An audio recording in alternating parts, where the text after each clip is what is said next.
একদিন মা আমেনা রাত্রিবেলায় নিজের বিছানায় শুয়েছিলেন। ঘুম আসছিল না, তারপরেও চোখ নিভু নিভু অবস্থায় এক পর্যায়ে তিনি তন্দ্রাচ্ছন্ন হয়ে যান।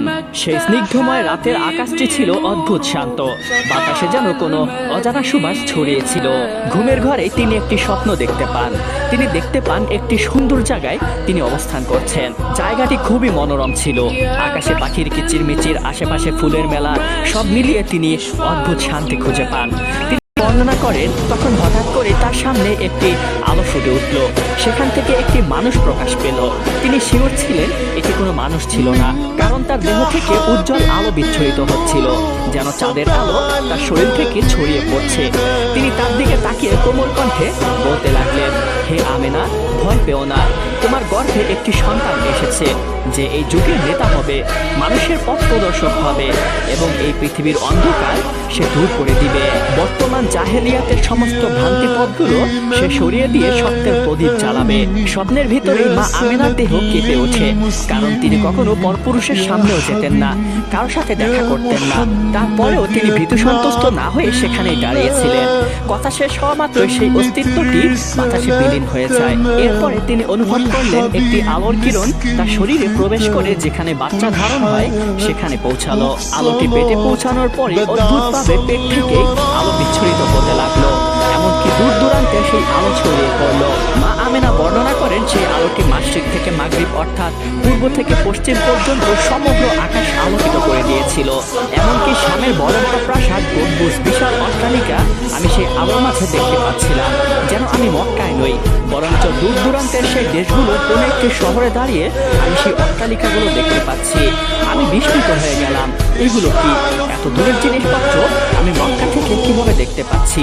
আর সেই ফেরেশতার সাদৃশ্য আগন্তুক ব্যক্তি বা কে? সেই মানুষের সাদৃশ্য ব্যক্তিটি আবার হাজির হয়ে গেল এবং বলতে লাগলো, হে আমেনা, এই নূর, এই আলো হলো তোমার গর্ভের সন্তানের আলো। সে যখন পৃথিবীতে আসবে তার আলোতে পূর্ব পশ্চিম সমগ্র জগৎ উদ্ভাসিত হয়ে উঠবে। মা আমেনা আরো বর্ণনা করেন, তৎক্ষণাৎ আমি আকাশ থেকে একটি কণ্ঠ শুনতে পাই, হে আমেনা, তোমাকে অভিনন্দন, মানব জাতির সর্বশ্রেষ্ঠ ব্যক্তি তোমার গর্ভে এসেছে, তার নাম মুহাম্মদ রাখবে এবং এই স্বপ্নের কথা কারো কাছে বলবে না। মনে রাখবে, তোমার সন্তান যেমন পৃথিবীর জন্য পথ প্রদর্শক হবে, তেমনি তোমার সন্তানকে মারার জন্যও হাজার মানুষ প্রস্তুত থাকবে। এই কণ্ঠ শুনতেই তার চোখে পানি চলে আসলো। এক অদ্ভুত ভালোবাসা, এক অদ্ভুত শান্তিতে তার মন ভরে গেল। এরপরে আচমকাই মা আমেনার ঘুম ভেঙে গেল। রাত্র শান্ত হওয়া সত্ত্বেও তিনি ঘেমে যাচ্ছিলেন। এ কেমন স্বপ্ন? এমন কোন সন্তান আমার পেটে এসেছে যে পুরো বিশ্বকে পরিবর্তন করবে?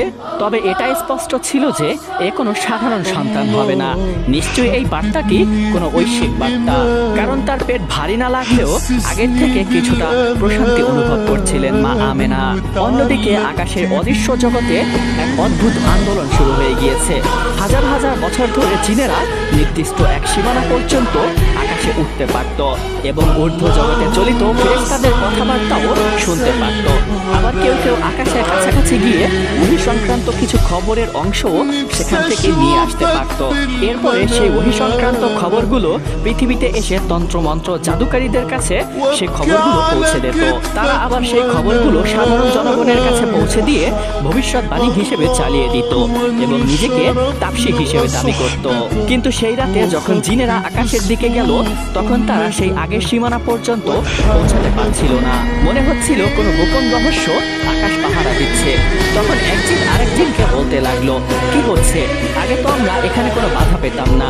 অন্যদিকে সেখানেই বজ্রের মতো উজ্জ্বল করে একটি অগ্নিশিখা তাদের দিকে ধেয়ে আসছে, একটি ধূমকেতুর মতো নিক্ষিপ্ত আগুন। তারা সেই আগুন দেখে ভয়ে পুনরায় পৃথিবীতে নেমে আসে এবং যে তান্ত্রিকের কাছে তারা বশীভূত, তাদের কাছে এসে সবকিছু খুলে বলে। সেই যুগের তন্ত্রমন্ত্র পাঠকারীরা অধিকাংশই বিভিন্ন ধর্মের জ্ঞান রাখত। তখন সেই তন্ত্রপাঠকারী খ্রিস্টান পাদ্রী বলতে লাগলো, আমি পূর্বপুরুষ থেকে শুনেছি পৃথিবীতে এক মহামানবের আগমন ঘটবে। যখন তার আগমন ঘটবে তখন আকাশের দরজাগুলো বন্ধ হয়ে যাবে। মনে হয় আজকে সেই মহামানবের আগমন ঘটেছে। মা আমেনা নিজেই বর্ণনা করেন, যেদিন থেকে মুহাম্মদ আমার পেটে এসেছে সেদিন থেকেই আমার সাথে বিভিন্ন ধরনের অলৌকিক ঘটনা ঘটতে থাকে। একদিন তিনি ঘর থেকে বের হলেন কূপ থেকে পানি আনার জন্য। মক্কার আকাশে তখন সকালের সূর্য উদিত হয়েছে। সূর্যের কোমল আলো পাহাড়ের ঢালে পড়েছে চারদিকে সোনালী আলো করে তুলেছে। মক্কার বাসিন্দারা তাদের দৈনন্দিন কাজ নিয়ে ব্যস্ত, আর মা আমেনা সেই পবিত্র নারী আজও অন্য দিনের মতোই কলসি হাতে নিয়ে পানি আনতে বের হলেন। কিন্তু হঠাৎ করে যা দেখলো তা দেখার জন্য তিনি প্রস্তুত ছিলেন না। তিনি যেই পথ দিয়ে হেঁটে যাচ্ছিলেন সেই পথ দিয়ে দুই পাশের গাছগুলো যেন তাকে সেজদা করছে। গাছগুলো তাকে সম্মান দেখানোর জন্য নুয়ে যাচ্ছে।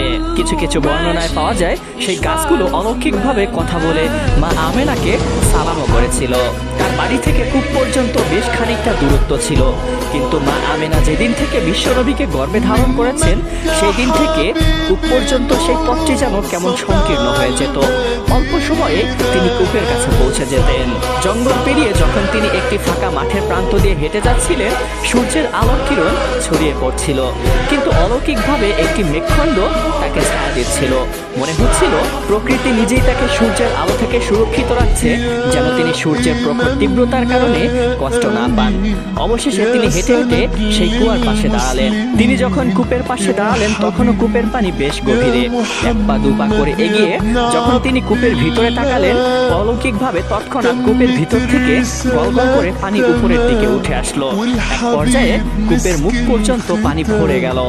মা আমেনা বর্ণনা করেন, যখন তিনি কূপের পাশে দাঁড়ালেন এবং কূপের পানি উপরে উঠে আসলো, তিনি এক অদ্ভুত আওয়াজ শুনতে পেলেন। তিনি শুনতে পেলেন, হে আমেনা, তুমি কেন কূপের পাশে কষ্ট করে আসলে? তুমি যদি আদেশ করতে, কূপের পানি স্বয়ং নিজে গিয়ে তোমার ঘরে সেই কলসি ভরে দিয়ে আসতো। আশেপাশের মহিলারা যারা সেই কূপে পানি আনতে গিয়েছিল অবাক দৃষ্টিতে তাকিয়ে রইল।